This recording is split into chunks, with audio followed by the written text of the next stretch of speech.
Okay then, I have took the transfer port Allen bolt out of the stock and replaced it with a shorter one, so the choke's really fully open. We'll see what it's producing now with fully open transfer port, and I will adjust the hammer spring and the regulator to suit. I think I've got a feeling the regulator it's not working anyway, it needs servicing probably. So let's just see what it's performing as it stands and we'll take it from there. Okay, as you can probably tell, I'm outside again. I'll do the best I can. Obviously it's a radar chronograph and I've got bushes along the garden that's being blown about by the wind, and if they do come into contact with the radar, it could upset the shot, but we'll see. Okay, so this is the hammer adjustment spring wind out and the transfer port. 10.1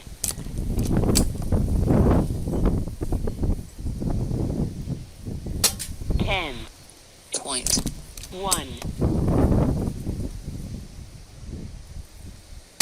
10.4 10.6 10.8 11.9 10.9 11.8 10.9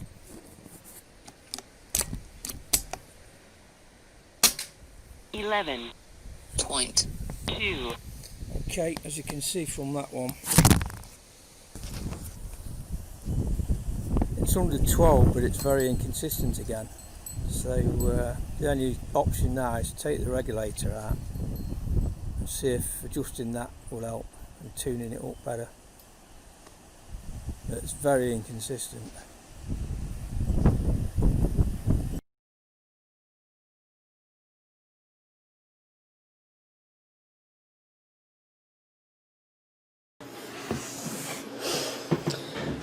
Okay then, I've got the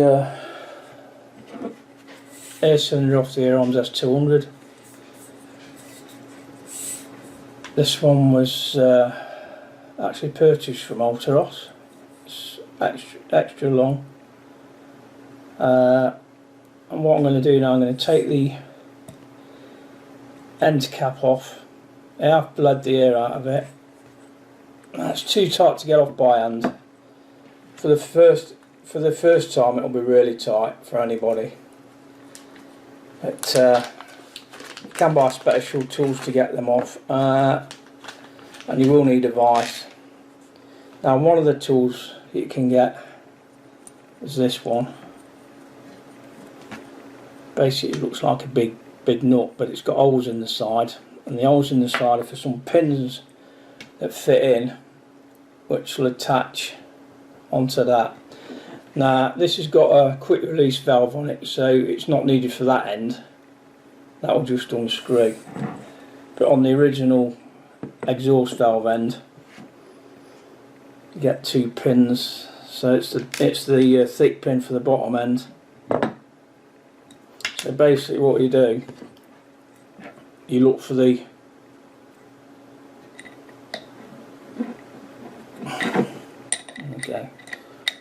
thick end. Quite a tight fit, to be honest.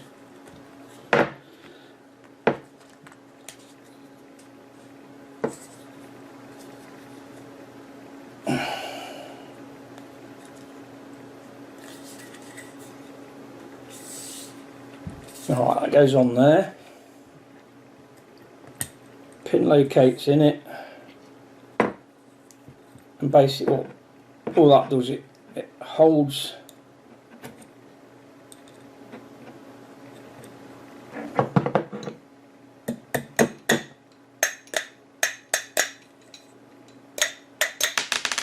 holds it in place, hopefully.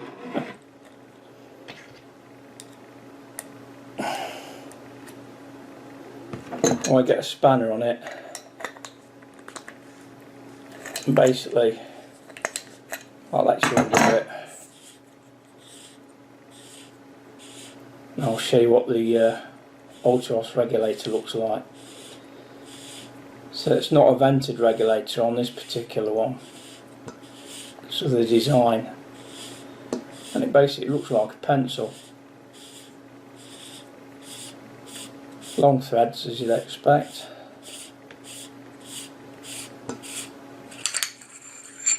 So that is your regulator, that part there, and that is the amount of air that it holds for each shot you fire.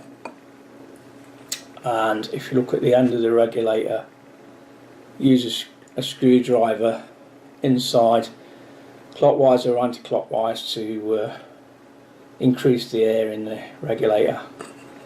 So I've had this a few years now. Basically all it does, it unscrews.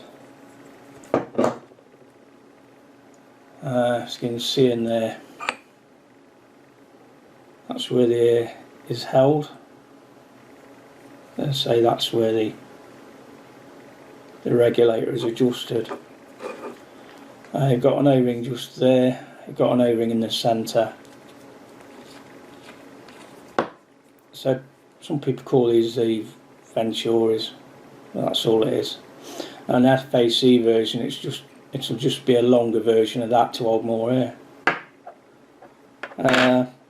Did come with a seal pack, and looking at it, to get to the internals you'll unscrew that all the way out. So you'd have to basically count the amount of turns it takes. But what I've done in the meantime, I've ordered an external regulator for the air tube. It's obviously, when this is inside the air cylinder, that actually takes up volume anyway. So it takes up air volume, so that's an extra 2 shots there at least.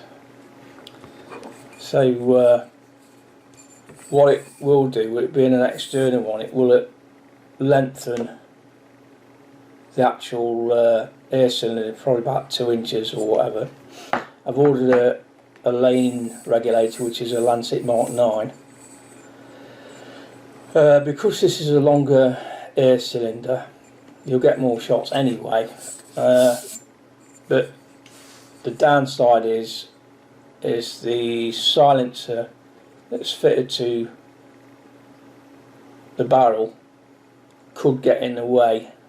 Obviously when this is already longer anyway, once it's pushed forward by another 2 inches, the silencer might not fit. So it'll either mean making adjustments to the silencer or getting an adapter so the silencer can fit. But hopefully, I ordered the regulator yesterday, so hopefully the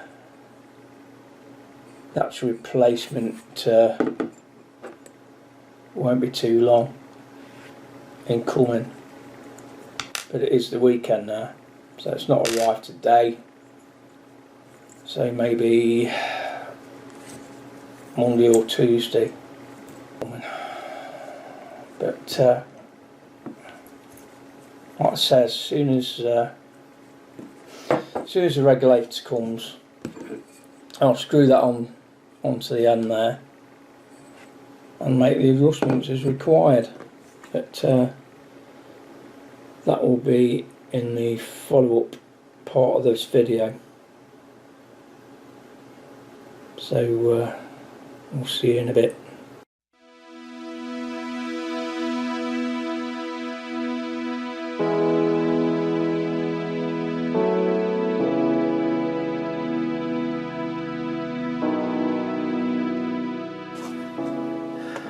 Hello. Another day, another t-shirt. back with the Air Arms S200 and the Lancet Robert Lane regulator came today. Nice regulator.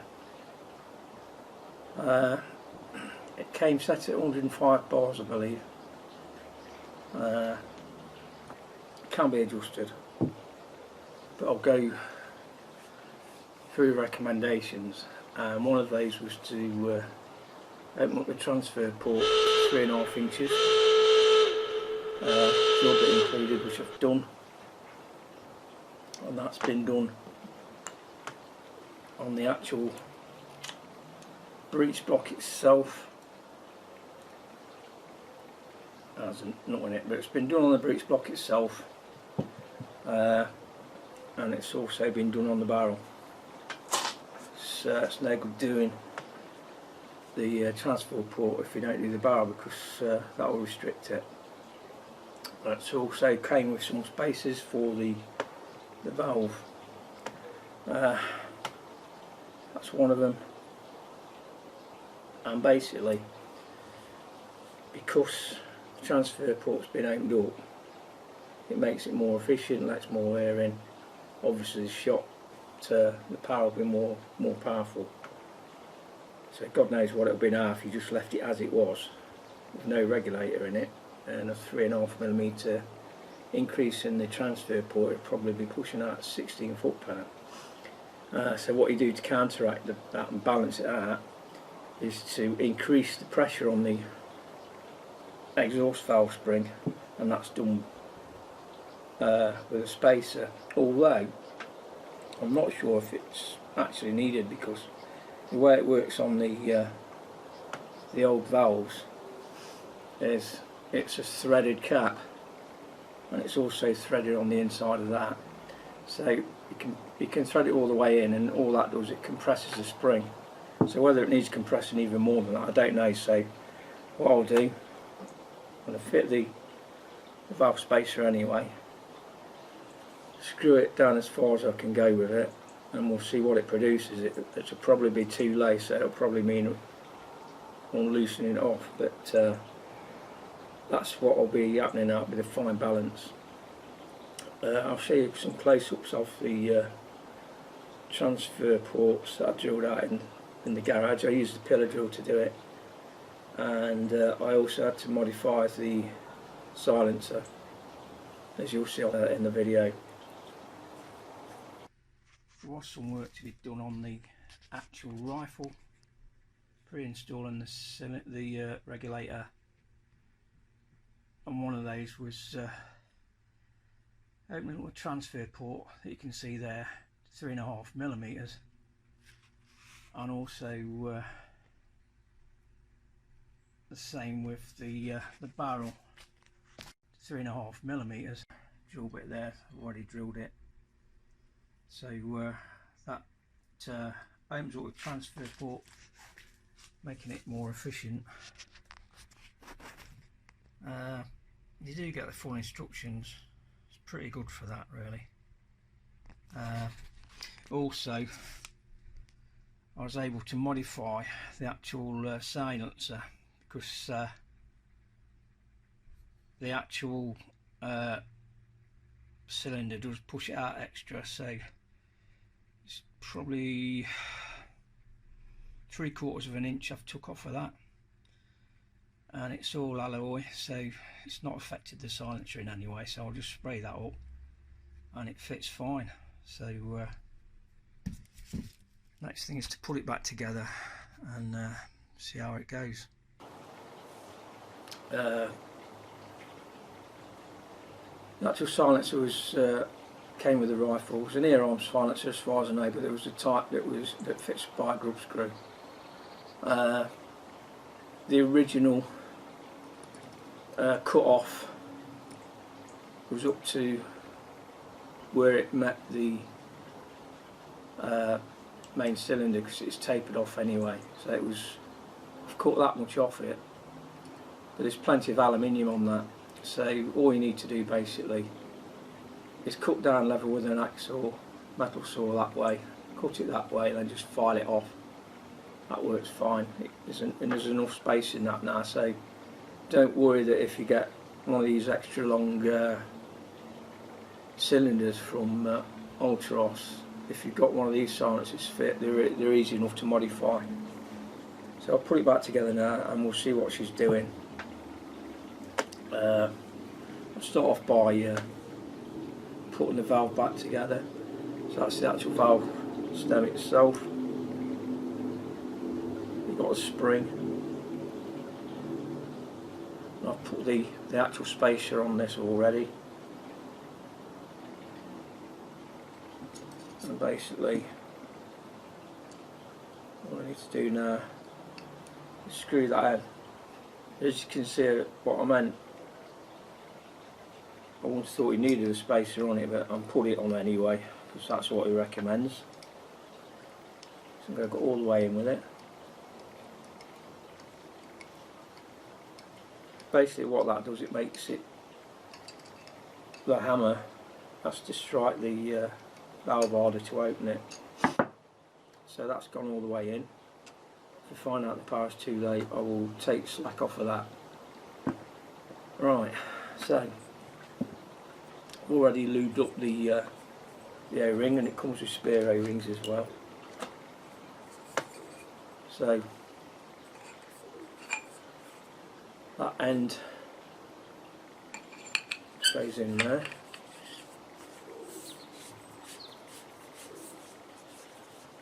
Now these cylinders from Altaros are really good. They're a lot lighter.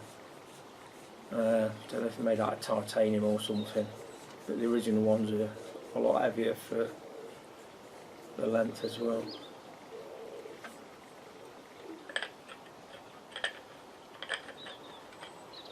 Now these only need to be hand tight.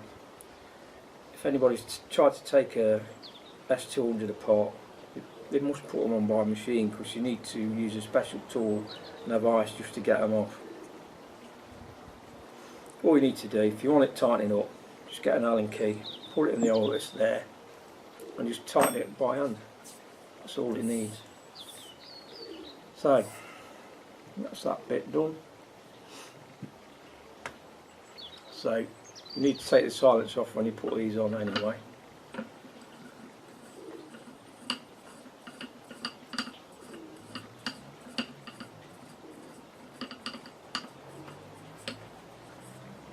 So that's the cylinder on, and as you can see, with the fill gauge and fill port, it sticks out longer than what the barrel is, and that's why you need to cut some off the end of the silencer. But you can see it fits fine. So that's all we need to do, slightly modify your silencer.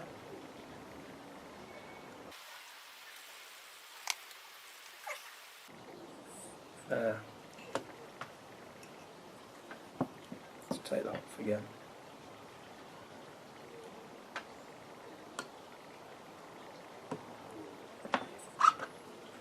Take that off while I fit the actual stop.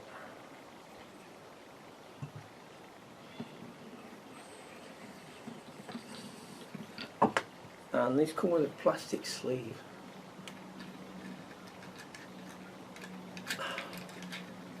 God knows what difference that makes. Can't see any really, to be honest. So that's how they come.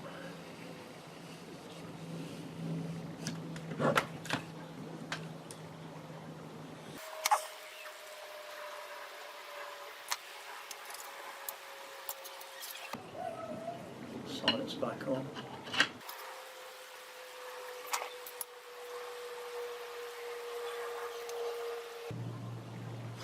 Okay.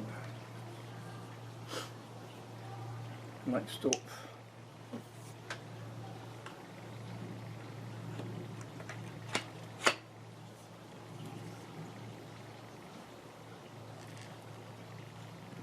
got a washer for the side.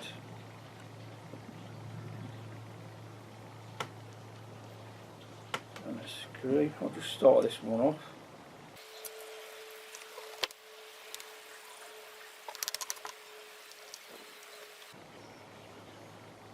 So you don't over tighten that, otherwise you can have problems with the bolt.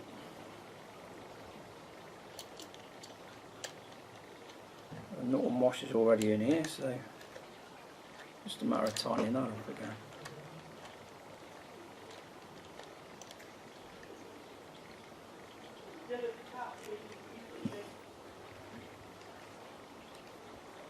Just nips that up.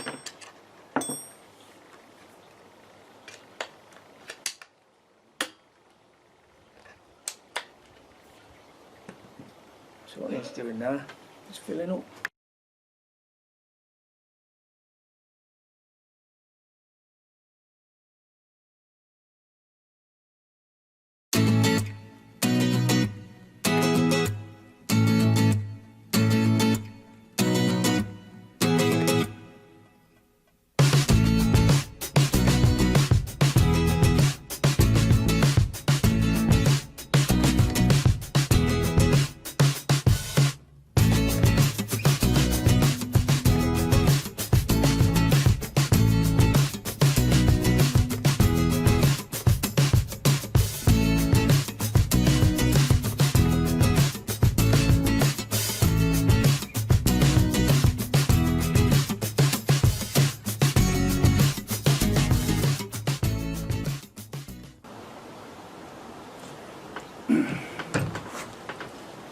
Hello folks, I've been working with the Air Arms the last few days with the Lancet Mk9 regulator. It has been a bit of a pain in the backside, so you've got to balance everything up.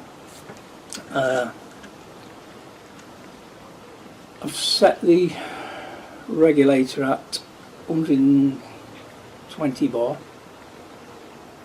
and the exhaust valve spring has been wound all the way in, then half a turn out. The actual hammer is probably about 3mm inside the breech. With the Daystate Hunter Sovereigns I'm averaging around 11.2 foot-pounds, but every now and again you'll get a random spike in the shot count, pretty high actually, like 11.9 or sometimes 12. Not all the time, but every now and again. So that's why I'm trying to keep it down to around 11ish foot-pounds because of those spikes. And that's all the things that need ironing out with these.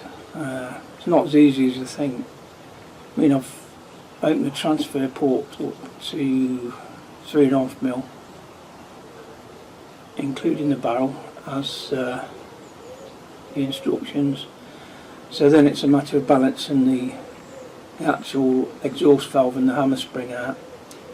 And I ordered it off of eBay, and there was no setting for what calibre, so initial settings was 105 bar. I don't know if he's done that as a 177 or what, but looking at some of the old videos he's done on the 2.2, we was getting about 100 shots on the charge. Set it at 122 to 125 bar, so that's why I've set it at 120.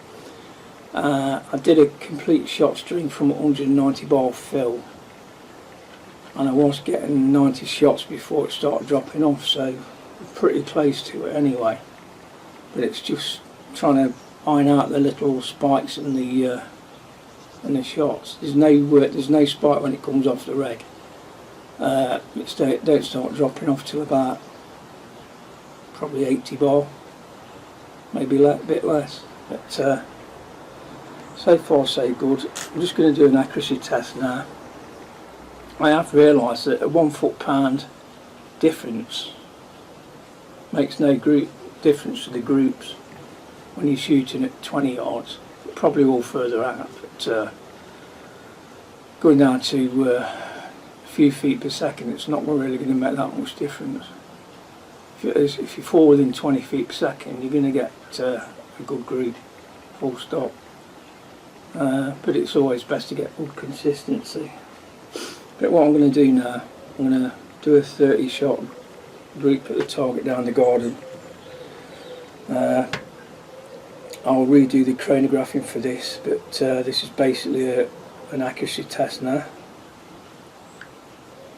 So get on there.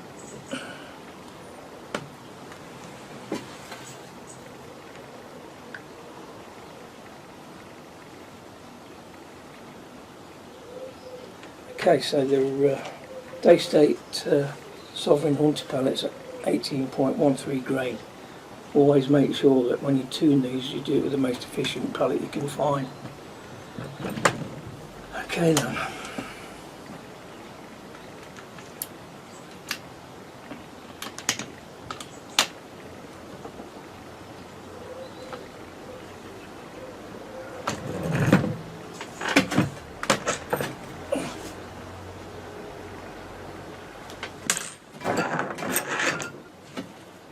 Grub screw keeps coming under on this.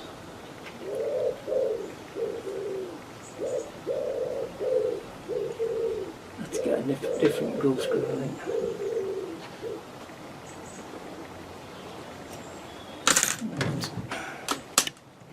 There we go then.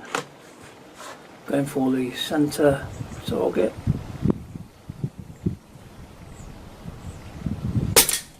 $508.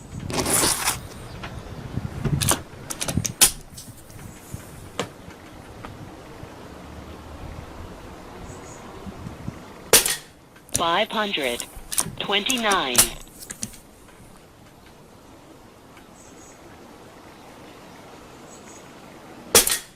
510.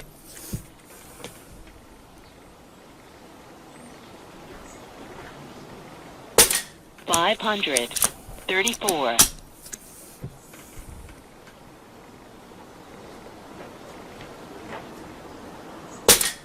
510.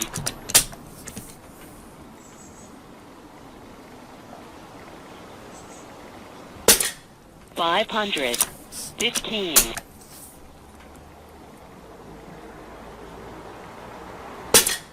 534.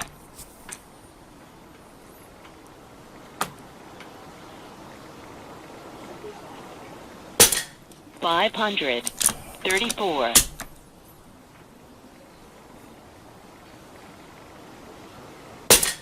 531. One more shot.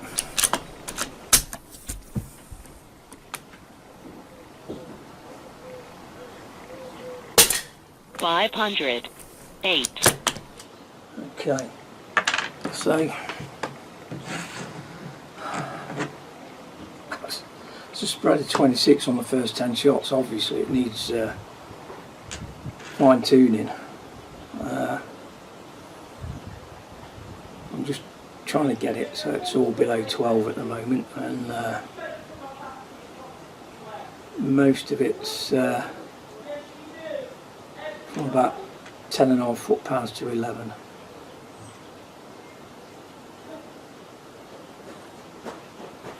It's gripping within about 12 millimeters.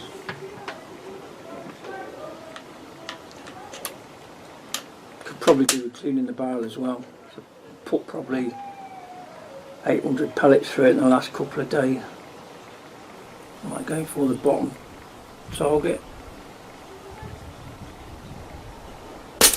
508.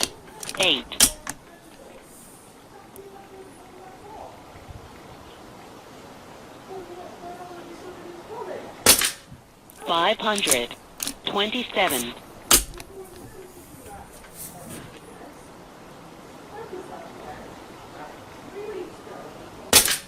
506. 507.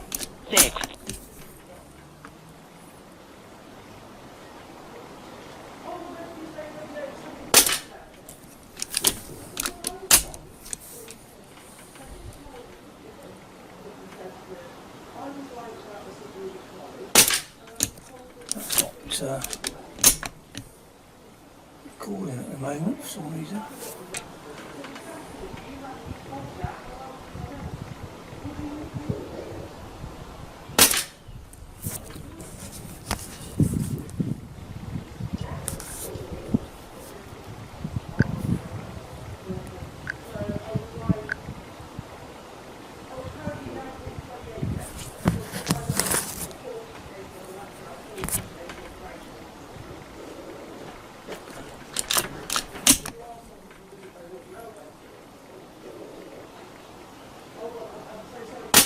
$529.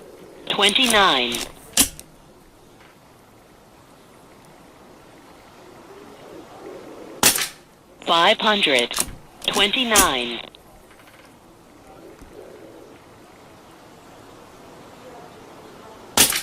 $532.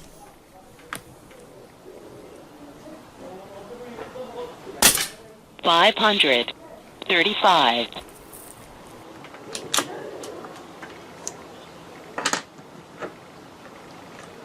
Don't know what happened to the 3 shots that didn't record.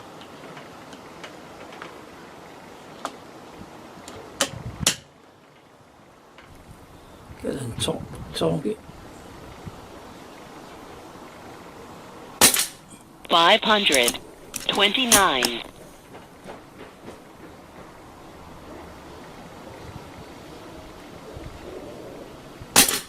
529.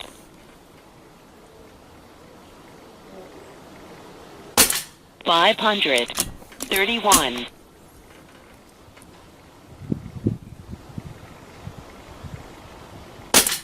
532.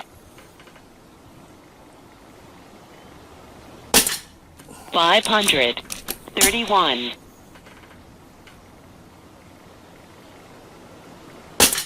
531. 531. 528.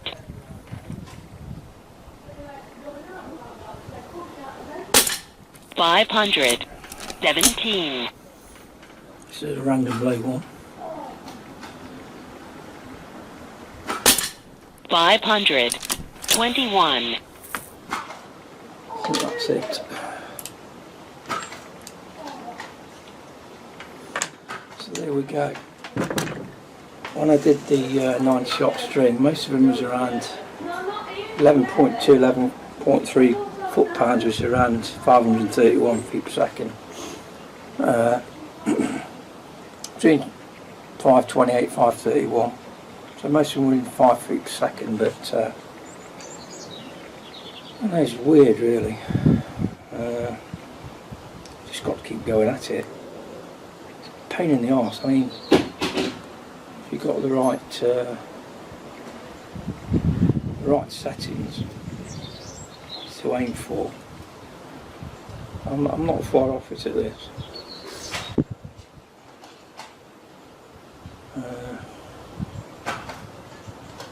Some of the random shots are what's buggering this up.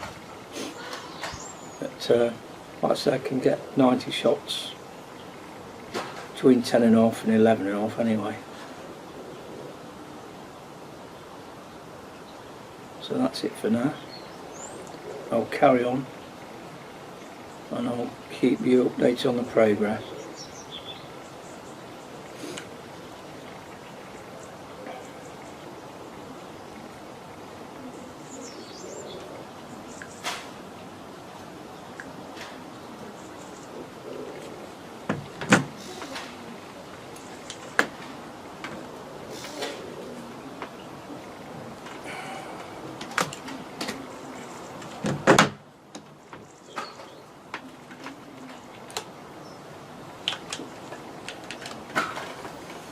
Decock the rifle, as you can see. So, we'll see you in the next video.